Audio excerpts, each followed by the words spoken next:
Hey guys, Mathol here once again, and I'm going to make a guide video trying to cover all the basics and everything you need to know about Crit Elemental Buzzsaw.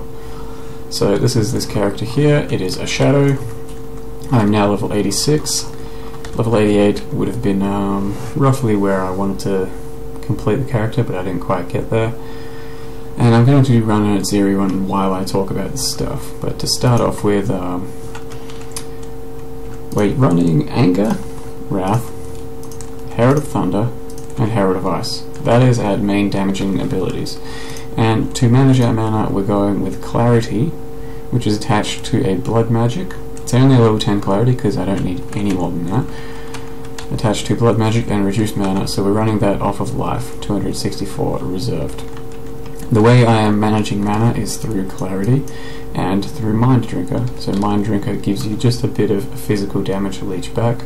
As you can see, 24 to 97, so you get some of that leech back, but you don't quite get to attack as fast as you'd like, so Clarity gives you just a bit more on top of that. So with this, I can run 50% regen maps and no regen maps because I'll turn Clarity off and Mind Drinker will do it all, but it'll be a bit slower.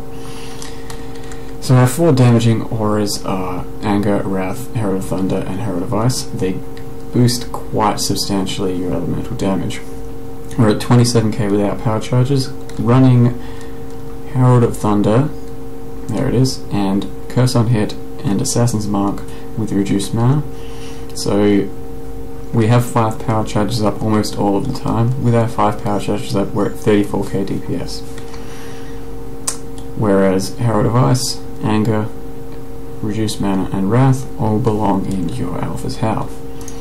Alpha's Howl is the best helm for this build because you need that extra mana reduction, and it's also good for the +2 levels of auras.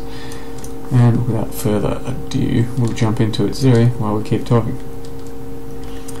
So it's basically the same principles as my old Elemental Buzzsaw build, except it's got a bit less life, a bit less overall tankiness, but the tankiness is replaced by Vile Pact and high DPS.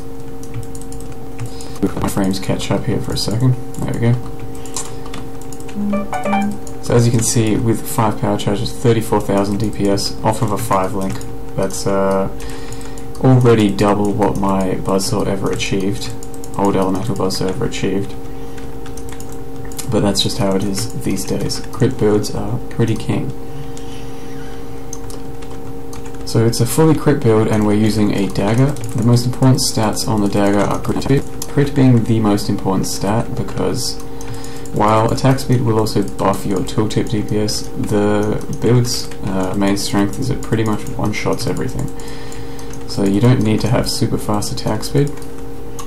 You can use a slower dagger as long as it's got high crit, because I'm at just about capped crit, I do believe, 95% with 5 power charges.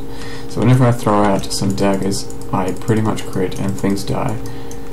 If you have a slower attack speed, you still throw out that one volley that kills everything. If you have a faster attack speed, you'll have higher DPS, and sometimes that comes in handy.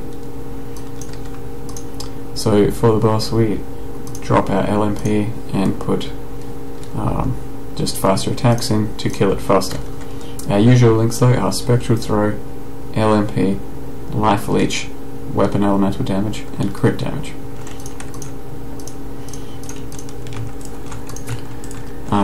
I have enough DPS here to kill before they actually go down, usually. And I've also got Molten Strike for good single target when I feel it's necessary. So that's another thing from the build. I am running Molten Strike on a 4 link with faster attacks, crit damage, and weapon elemental damage. It's there as a pretty heavy single target and helps in many situations, but it's not essential to the build if you don't want to use it. It helps level the build especially though.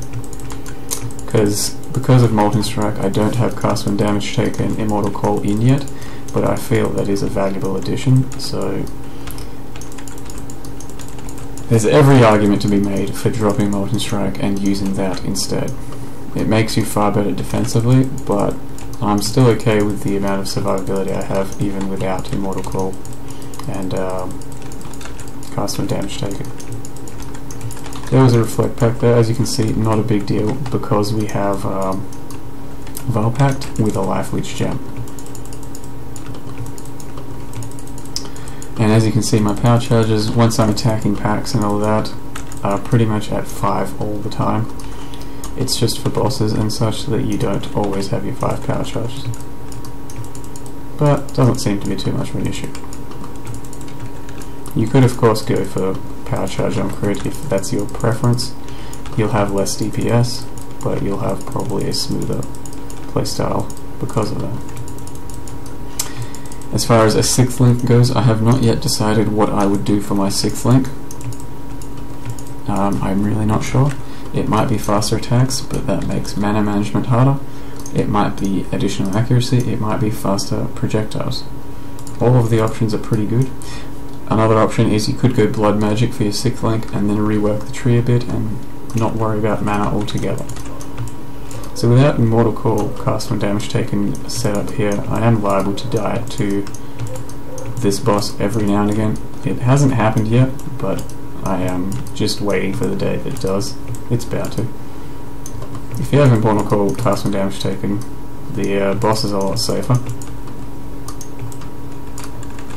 And here's Molten Strike, really good there, for example. Very fast DPS.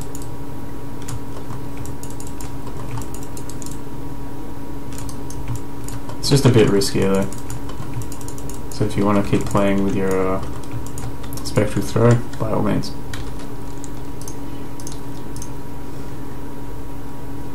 Gear is mostly rare items though. The 2 staples I would say for this build will be Alpha's Howl, in my opinion, Belly of the Beast, because it gives you a lot of extra life, which boosts your life quite substantially, and defense quite substantially, because the biggest defense of this build, or the way this build has actual defense, is through just a high life pool, big crits, and Vile Pact. Aside from that, I just have some evasion, not too much though. So that's how we survive, that's how we kill things. I am using a evasion shield, just a rare evasion shield with life and resist. Your alternative is to use a Prism Guardian. If you use a Prism Guardian, you can then reserve your clarity on life, and you can have a much higher level clarity, and you possibly won't need Mind Drinker anymore. That's something I'm leaving up to you. It's a more expensive option, and it's going to give you a smoother playstyle more often than not, but you won't be able to do no regen maps unless you still have Mind Drinker.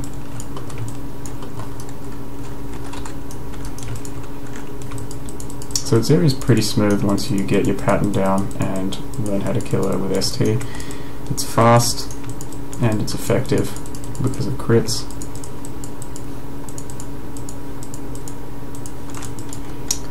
So what else? Standard flask setup.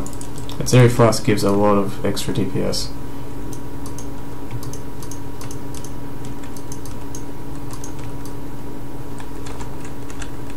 But I don't have leech on my Molten Strike, as you can see. So yeah, when I'm not leeching with my Molten Strike, it's pretty dangerous. So that's why ST is the preferred option in many situations.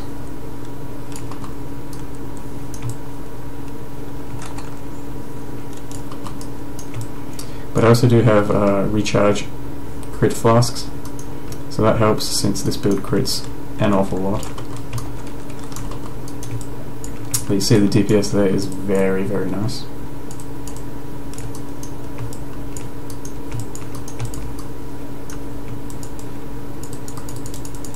So all in all, how would I compare it to the old Elemental Buzzsaw?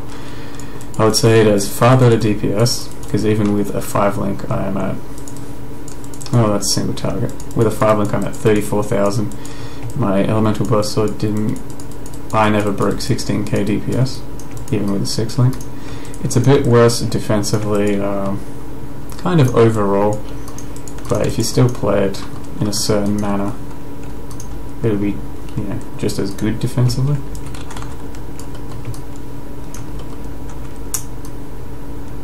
It's a bit more expensive though to get, and a bit harder to get set up for the full end game, but it's not too expensive to start still.